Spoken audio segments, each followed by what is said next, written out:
Romans chapter 3. What advantage, then, is there in being a Jew? Or what value is there in circumcision? Much in every way. First of all, the Jews have been entrusted with the very words of God. What if some were unfaithful? Will their unfaithfulness nullify God's faithfulness? Not at all. Let God be true and every human being a liar. As it is written, so that you may be proved right when you speak and prevail when you judge. But if our unrighteousness brings out God's righteousness more clearly, what shall we say? That God is unjust in bringing his wrath on us? I'm using a human argument. Certainly not. If that were so, how could God judge the world?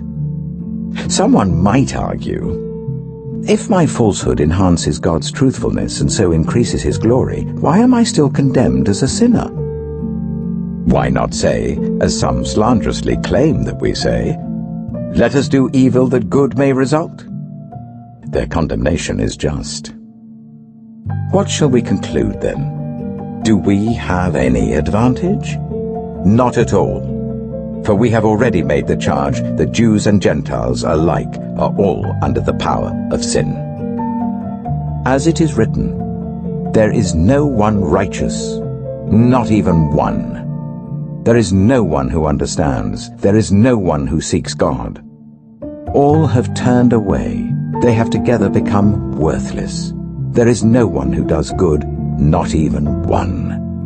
Their throats are open graves, their tongues practice deceit, the poison of vipers is on their lips. Their mouths are full of cursing and bitterness, their feet are swift to shed blood, ruin and misery mark their ways, and the way of peace they do not know. There is no fear of God before their eyes.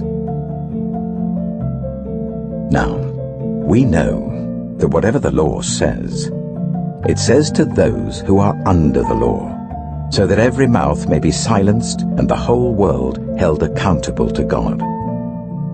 Therefore no one will be declared righteous in God's sight by the works of the law. Rather, through the law we become conscious of our sin.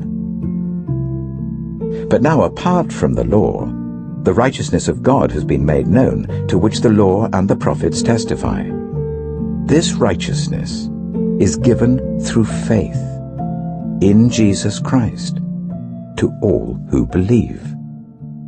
There is no difference between Jew and Gentile, for all have sinned and fall short of the glory of God, and all are justified freely by his grace through the redemption that came by Christ Jesus.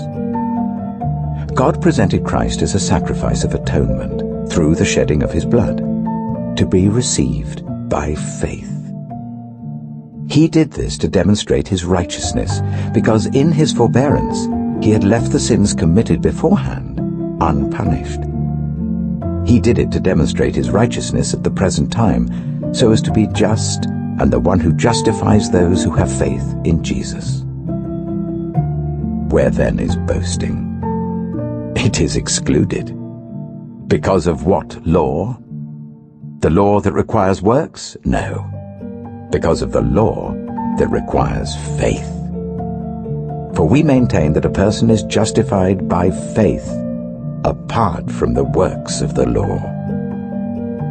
Or is God the God of Jews only? Is he not the God of Gentiles too? Yes, of Gentiles too, since there is only one God who will justify the circumcised by faith and the uncircumcised through that same faith.